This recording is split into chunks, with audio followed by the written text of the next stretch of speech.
25 procentai, tačiau tiek vyriausybės strateginis komitetas, tiek be abejo Seimas, kuris apskritai turėtų ir nagrinėti tą įstatymo projektą, turi galutinai apsispręsti.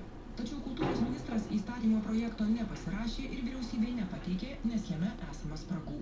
Teisingumo ministerija vis dar rengia ir kito įstatymo pataisas dėl asmenvardžių rašymo nelietuviškai. Ministras žada projektą pateikti per mėnesį. Labai daug problemų, kurios iškilo, ir skundus, kuriuos gauna mūsų ministerija.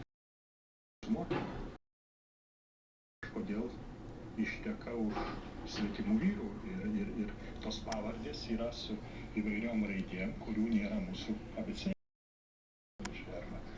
arba Q ir čia kyla identifikavimo klausimai. Tai čia daugiau kalbos klausimas ir ne politikos ir ne teisės, bet kadangi mums pavedė, tai mes bandom ieškoti sprendimą. Premjeras kol kas neatskleidžia, ar nusileis visiems Lenkų